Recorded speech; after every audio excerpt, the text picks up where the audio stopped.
Bagaimana kabarnya Ananda semua hari ini? Mudah-mudahan kita semua berada dalam lindungan Allah Subhanahu wa Ta'ala dan kita semua dijauhkan dari penyakit-penyakit yang berbahaya. Amin ya Allah. Ananda semuanya, hari ini Ibu akan menjelaskan tentang materi pembelajaran tematik tema 7 subtema 3. Nah, sekarang tugasnya Ananda yaitu memperhatikan, menyimak apa yang Ibu jelaskan pada video kali ini. Nah, di pembelajaran tematik tema 7 subtema 3 itu materinya yang pertama kita akan mempelajari mengenai keliling bangun datar. Nah, sebelumnya di pertemuan sebelumnya itu kita semua sudah belajar ya mengenai macam-macam bangun datar. Nah, bangun datar itu banyak sekali ya Anda semuanya. Yang pertama ada persegi panjang, ada persegi, ada segitiga, ada belah ketupat, ada layang-layang, ada genjang, lingkaran, dan lain-lainnya. Pasti semua Anda sudah mengetahuinya ya. Nah, untuk pertemuan kali ini kita akan mempelajari tentang keliling bangun datar. Adapun cara menghitung keliling bangun datar yaitu dengan menjumlahkan panjang sisinya, yaitu dengan menjumlahkan panjang seluruh sisi pada bangun datar tersebut. Nah, untuk di pertemuan kali ini kita akan belajar bangun datar, menghitung keliling bangun datar pada persegi panjang. Di gambar di sini sudah ada bangun datar persegi panjang yang sudah memiliki ukuran panjang masing-masing. Nah, adapun pada bangun datar persegi panjang ini memiliki lebar 8 cm, masing-masing 8 cm, dan memiliki panjang masing-masing 5 cm. Mari kita jumlahkan seluruh panjang sisi masing-masing pada bangun datar yang ada pada gambar. Yang pertama kita jumlahkan 5 ditambah 8, lalu ditambah 5 ditambah 8 itu menghasilkan nilai 26 cm. Jadi jumlah keliling pada bangun datar persegi panjang ini memiliki 26 cm. Seperti itu. Itu adalah cara menghitung keliling persegi panjang. Sama bangun datar yang lainnya juga cara menghitungnya itu sama dengan menjumlahkan seluruh panjang pada bangun datar persegi. Ya anak-anak, untuk materi selanjutnya yaitu kita akan mempelajari mengenai komunikasi jarak jauh. Nah, pada zaman dahulu kala tidak semodern pada zaman sekarang ini anak-anak. Jadi pada zaman dahulu kala itu belum ada yang namanya teknologi.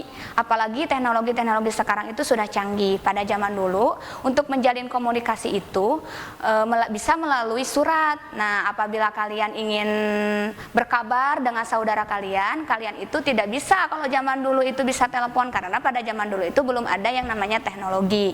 Nah, kalau pada zaman dahulu itu kita bisa komunikasi itu lewat surat. Kita mengirimkan surat, bisa dititipkan ke teman, atau surat itu bisa dititipkan ke kurir. Apa itu kurir? Kurir itu jasa pengantar atau penyampai surat atau pesan ke alamat yang dituju. Sebelum adanya telepon, sebelum adanya internet dan lain-lainnya seperti zaman sekarang yang banyak sekali teknologi-teknologi canggih, pada zaman dahulu kala orang-orang itu ketika ingin mengirimkan surat yaitu bisa melalui mesin telegram. Nah, adapun mesin telegramnya itu seperti yang ada pada gambar di sini. Ini merupakan mesin telegram yang berfungsi untuk mengirimkan surat. Ketika kita ingin berkabar dengan orang-orang terdekat atau saudara jauh, nah kita bisa mengirimkan surat itu melalui mesin ini. Nah, mesin ini itu dinamakan dengan mesin telegram. Nah, bisa kalian lihat ya. Nah, untuk yang ketiga yaitu alat komunikasi menggunakan mesin faksimil ya. Mesin faksimil itu bentuknya itu seperti ini ya. Gambarnya itu seperti yang ada pada slide video ini. Nah, orang-orang dulu itu bisa mengirimkan surat itu melalui telegram dan mesin faksimil. Tapi kalau mesin faksimil ini bisa mengirimkan gambar juga ya. Semakin berkembang zamannya, semakin teknologinya itu semakin berkembang lebih baik. Nah, kalau mesin faksimil ini bedanya dengan mesin telegram ini, kalau mesin faksimil ini bisa mengirimkan gambar dan surat juga. Nah, untuk selanjutnya pada zaman sekarang yaitu ya sudah canggih, kita bisa menggunakan komunikasi itu lewat telepon, SMS, WhatsApp, email, video call, internet dan lain-lainnya. Apalagi pada zaman sekarang itu banyak sekali media-media sosial seperti Facebook, Instagram, Twitter, dan lain-lainnya. Jadi semakin berkembangnya zaman, teknologi semakin canggih, memudahkan kita untuk berkomunikasi dengan orang lain. Seperti itu. Ini merupakan tahapan-tahapan perkembangan teknologi, mulai dari cara mengirim surat secara manual, dititipkan ke kurir ya, dititipkan ke saudara dan yang lain-lainnya. Lalu yang kedua itu semakin berkembangnya zaman, kita bisa mengirimkan lewat telegram dan faksimil. Yang terakhir kita itu berada pada zaman teknologi yang serba canggih. Nah, lanjut ke materi selanjutnya, yaitu tentang perkembangan alat komunikasi suara. Nah, berawal dari zaman dahulu sebelum adanya teknologi modern, alat komunikasi suara itu yang pertama berkomunikasi dengan alat yang menghasilkan bunyi, yaitu kentongan. Tetapi kalau misalkan menggunakan alat ini tidak bisa berkomunikasi atau tidak bisa mengisyaratkan ke daerah-daerah yang sangat jauh. Mungkin kalau menggunakan alat ini kita dapat memberikan isyarat atau komunikasi di daerah-daerah yang terdekat saja atau di satu daerah. Ini kekurangannya menggunakan alat ini ya. Pada zaman dahulu, saking tidak adanya teknologi, pada zaman dahulu itu menggunakan alat-alat seperti peluit atau mengirimkan surat lewat burung ya, atau misalkan salah satunya yaitu dengan membunyikan kentongan. Itu merupakan alat komunikasi isyarat yang pada zaman dahulu digunakan oleh orang-orang pada zaman dahulu kala. Yang kedua yaitu setelah berkembangnya zaman menggunakan alat teknologi, yaitu menggunakan telepon kabel ya, telepon kabel. Bagaimana yang seperti apa telepon kabel itu? Nah, anak-anak perhatikan, telepon kabel itu seperti yang ada pada gambar di sini. Pada zaman dahulu hampir semua rumah itu memiliki telepon kabel ya. Tetapi karena seiring berkembangnya zaman, karena kekurangan dari telepon kabel ini, yaitu tidak bisa dibawa kemana-mana, tidak praktis ya, tidak bisa dibawa kemana-mana, dan telepon ini hanya bisa digunakan di dalam rumah saja, seperti itu. Nah, telepon genggam ini ditemukan pada tahun 1876. Yang menemukannya siapa? Ya, yang menemukannya telepon kabel ini adalah Alexander Graham Bell. Nah, Alexander Graham Bell itu adalah orang yang pertama menemukan telepon kabel, yaitu pada tahun 1876. Nah, selanjutnya yaitu seiringnya berkembangnya zaman, teknologi semakin canggih. Nah, sekarang adanya muncul pada zaman sekarang itu yang dinamakan dengan telepon genggam. Pasti semua orang sekarang sudah memiliki alat komunikasi seperti ini ya. Nah, telepon genggam itu gambarnya itu seperti ini. Nah, ini ada dinamakan telepon genggam. Dengan menggunakan telepon genggam ini, kita dapat memudahkan komunikasi kita, yaitu telepon genggam ini bisa dibawa kemana-mana, bisa di saku, bisa disimpan di dompet, di tas, dan lain-lain. Pokoknya menggunakan telepon genggam ini lebih praktis ya. Makanya orang-orang semua memiliki telepon genggam seperti ini. Nah, telepon genggam ini pertama kali ditemukan oleh Martin Cooper. Martin Cooper pada tahun 1973. Jadi Martin Cooper ini adalah orang yang pertama kali menemukan atau menciptakan telepon genggam yang sekarang marak digunakan oleh seluruh masyarakat yang ada di dunia ya. Nah, Martin Cooper ini mengeluarkan telepon genggam ini, menciptakan alat ini itu pada tahun 1973. Ya anak-anak, untuk materi selanjutnya kita akan belajar mengenai tentang Bhinneka Tunggal Ika. Nah, apa arti Bhinneka Tunggal Ika itu? Sudah pada tahu semuanya belum? Pasti semuanya sudah pada tahu ya, karena sudah dijelaskan. Yaitu sekarang kita mengulangi lagi materi Bhinneka Tunggal Ika. Arti dari Bhinneka Tunggal Ika itu adalah berbeda-beda tetapi tetap satu jua. Arti Bhinneka Tunggal Ika itu adalah berbeda-beda tetapi tetap satu jua. Dalam artian ketika kita mendapatkan perbedaan dengan teman, misalkan ketika kita di kelas, teman kita berbeda pendapat dengan kita. Nah, kita itu harus apa? Saling menghargai keanekaragaman. Nah, di Indonesia kaya sekali akan budaya, kaya sekali akan macam-macam makanan, kaya sekali akan musik. Banyak sekali keberagaman di Indonesia, ya. Nah, maka dari itu kita sebagai siswa yang baik, kita tidak boleh mencela. Misalkan kita mempunyai teman yang berbeda agama, misalkan kita tidak boleh mencela, kita tidak boleh mengejek, kita tidak boleh menjauhi. Tetapi kita harus apa? Harus saling menghargai dan menghormati antar keanekaragaman ini. Perbedaan budaya, di Bandung budayanya seperti ini, beda dengan di Jakarta.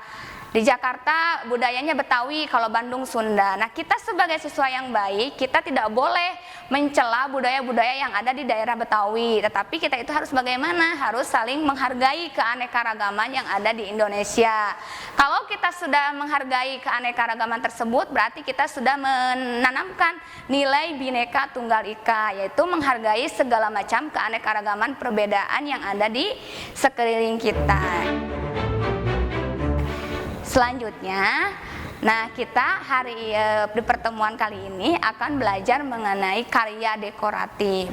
Nah, sebelum kita mengenal lebih jauh tentang unsur-unsur karya dekoratif, kita juga harus tahu dulu apa itu karya dekoratif. Nah, karya dekoratif adalah suatu hasil karya untuk menghias atau memperindah suatu objek.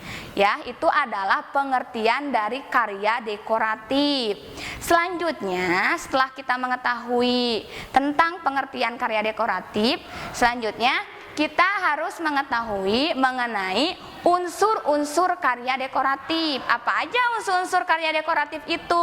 Yang pertama ada garis, yang kedua titik, yang ketiga bidang, yang keempat adalah warna. Suatu karya itu dinamakan karya dekoratif apabila memiliki salah satu unsur yang ada pada slide ini. Boleh itu garis, titik, bidang, dan warna. Nah, Ibu akan menjelaskan masing-masing dari garis, titik, bidang, dan warna. Nah, untuk garis pada gambar dekoratif itu ada 9. Nah, ada 9. Yang pertama adalah garis mendatar. Nah, garis mendatar itu seperti ini. Nah, yang kedua adalah garis tegak. Garis tegak seperti ini ya. Berdiri, tegak. Nah, disebut garis tegak. Yang ketiga ada garis miring, ya, garis miring seperti ini. Yang keempat ada garis lengkung, ya, seperti ini. Ini dinamakan garis lengkung. Selanjutnya yaitu garis bersilangan, yaitu seperti ini garisnya, ya. Ini dinamakan garis bersilangan. Apabila Ananda menemukan garis yang seperti ini, oh, ini dinamakan garis bersilangan. Nah, selanjutnya ada garis sejajar. Nah, garis sejajar ini seperti ini. Nah, selanjutnya ada garis zigzag. Nah, apabila kalian menemukan ada teman kalian yang menggunakan motif baju yang seperti ini, kalian itu sekarang harus tahu bahwa itu dinamakan garis zigzag. Nah, ada garis spiral. Ini biasanya garis ini tuh sering ditemukan di obat nyamuk, ya. Obat nyamuk. Nah, itu bentuknya sama dengan ini. Ini dinamakan dengan garis spiral, ya. Garis spiral. Nah, selanjutnya yang terakhir ada garis gelombang. Garis gelombang ini seperti ini garisnya, ya. Nah, itu adalah 9 garis yang salah satu garis itu merupakan salah satu unsur karya dekoratif. Selanjutnya ada titik, ya. Sebelum ini tuh ada titik. Pasti kalian semua tahu titik itu seperti apa, ya. Nah, untuk selanjutnya setelah titik itu ada bidang. Nah, bidang itu bentuk ya, bisa jadi bidang datar seperti ini. Ada lingkaran, ada persegi panjang, ada persegi, ada segi 5, ada segi 4 ya, ada segitiga dan lain-lainnya. Nah, bentuk-bentuk seperti ini tuh dinamakan bidang, termasuk unsur dari motif dekoratif. Nah, seperti itu. Ini merupakan hasil karya yang disebut dengan hasil karya gambar dekoratif ya, karya dekoratif. Lihat semuanya, kita amati ya, bahwa di sini itu banyak sekali unsur-unsur bidangnya. Nah, ada unsur bidangnya, ada yang bentuk segitiga, ada yang bentuk segi 5. Nah, ini merupakan hasil dari penyatuan 5 unsur yang tadi Ibu sebutkan. Seperti itu. Seperti ini, jadi hasil karya dekoratif yang memiliki 5 unsur yang tadi Ibu jelaskan. Seperti itu. Nah, Ananda semuanya seperti itu materi yang Ibu jelaskan pada materi pembelajaran tematik tema 7 subtema 3. Mudah-mudahan Ananda semuanya menyimak baik-baik dan materinya tersampaikan semua ya. Nah, di samping materi yang telah Ibu jelaskan kepada Ananda semuanya, ada tugas ya, ada tugas yang harus Ananda kerjakan semuanya pada subtema 4. Pada subtema 3 pembelajaran tematik ini. Yang pertama yaitu tadi Ibu menjelaskan mengenai keliling bangun datar. Ananda ada tugas yaitu mengerjakan halaman 85 dan 90. Soal ini berkaitan mengenai keliling bangun datar yang tadi sudah Ibu jelaskan. Yang kedua yaitu mengenai komunikasi jarak jauh. Nah, adapun tugas yang harus Ananda kerjakan yaitu pada halaman 76. Pada halaman 76 itu soalnya berkaitan dengan komunikasi jarak jauh. Nah, yang keempat yaitu tentang materi Bhinneka Tunggal Ika yang telah Ibu jelaskan, yaitu menghargai perbedaan keanekaragaman yang ada di sekitar kita. Yaitu kita harus saling menghargai ya, tidak boleh saling mencela dan lain-lainnya. Tugasnya itu Ananda harus mengerjakan halaman 85. Materi soal ini berkaitan sekali dengan materi yang tadi Ibu jelaskan.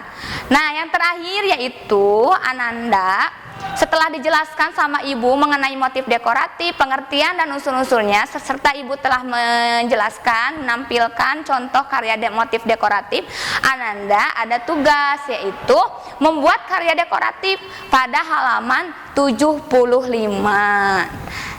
Nah, semangat untuk Ananda semuanya dalam mengerjakan tugas yang telah Ibu berikan. Mudah-mudahan Ananda semuanya bisa memahami materi yang telah Ibu jelaskan. Semangat belajar, jangan lupa sholat 5 waktu, murojaah selalu, jangan lupa adabnya pergunakan, adab-adab yang sudah diajarkan sama Ibu di sekolah digunakan di rumah, dan semangat selalu belajarnya. Terima kasih. Assalamualaikum warahmatullahi wabarakatuh.